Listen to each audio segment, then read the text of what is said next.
श्री स्वामी समर्थ. गुढी उतरल्यानंतर वर्षभर घरात धनसंपत्ती येईल यासाठी एक आपल्याला उपाय करायचा आहे.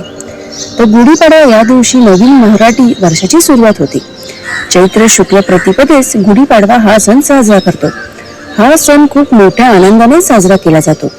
या दिवशी बरेच लोक नवीन कामाची सुरुवात करतात किंवा नवीन वस्तू घरी घेऊन येतात. हा दिवस वर्षभरातील सर्वात चांगल्या 3.5 मुहूर्तापैकी एक मुहूर्त मानला जातो. त्यामुळे मित्रांनो, या दिवसाचे महत्व एक वेगळेच महत्व आहे.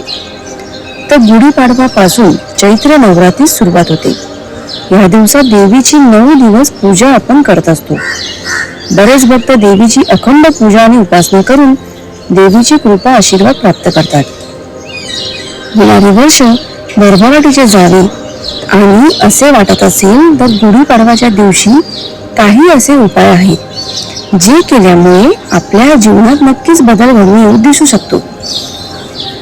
तर येत्या गुरुवारी येणाऱ्या गुढीपाडवाच्या दिवशी आपण असे काही संकल्प करावेत जेणेकरून आपल्या आयुष्यात काहीतरी बदल घडून येऊ शकतो. अशी एखादी सवय स्वतःला लावून घ्यायची आहे ज्यामुळे भविष्यात त्याचा फायदा नक्की होईल. तर मित्रांनो, कमीत कमी सकाळी लवकर उठण्याचा पण नक्की करा, ज्यामुळे आपले आरोग्य चांगले राहते.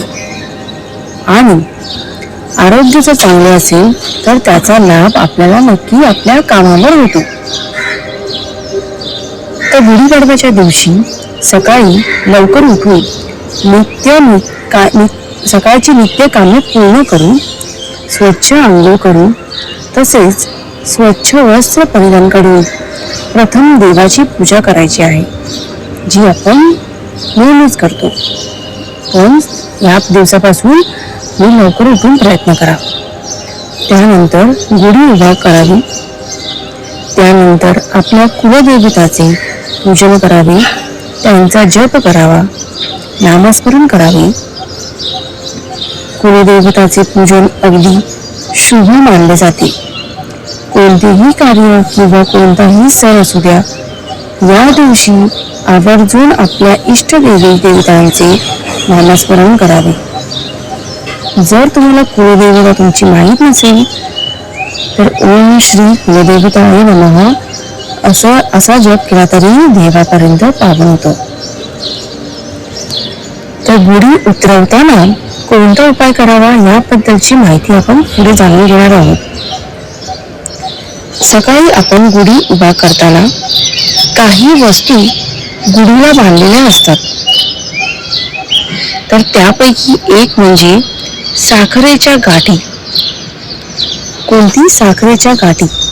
तर या साखरेच्या गाठी कोणत्याही लहान मुलाच्या गळ्यात घालायच्या आहेत आणि नंतर त्या गाठी प्रसाद म्हणून त्याचे सेवन करावे.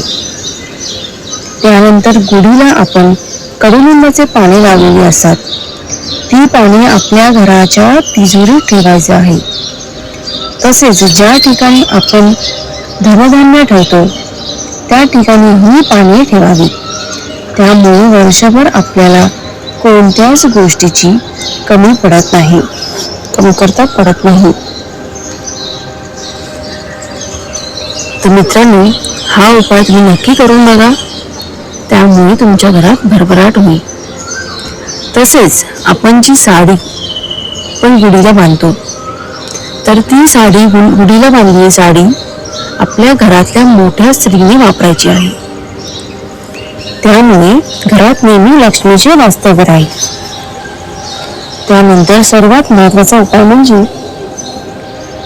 गुढीवर जो काही ग्लास तांब्या उलटा ठेवलेला असतो त्यात गहू किंवा तांदूळ भरून त्यात एक दक्षिणा ठेवून त्यावर एक हळदीचा तुकडा ठेवावा आणि हे सर्व काही एका गरीब किंवा गरजू व्यक्तीला दान करून द्यावे. जर का कोणाला दान करता येत नसेल तर आपल्या जवळच्या मंदिरात जाऊन दान केले तरी चालेल. नाहीतर जवळच्या मंदिरात कोण असेल, आपण पाय पडायला जातो तेव्हा साईडला ठेवलं तरी चालेल, जेणेकरून मंदिरातले पुजारी तो तांब्या किंवा ग्लास देवाच्या कार्यासाठी वापरू शकतात. मित्रांनो, हे वरचे उपाय नक्की करून बघा, तुमच्या घरात भरभराट होईल. तर मित्रांनो, आपला जर हा लेख तुम्हाला आवडला असेल तर नक्की लाईक करा आणि तुमच्या मित्र कुटुंबापर्यंत नक्की शेअर करा. लेख कसा वाटला ते सुद्धा कमेंट करून मला नक्की सांगा. श्री स्वामी समर्थ. धन्यवाद.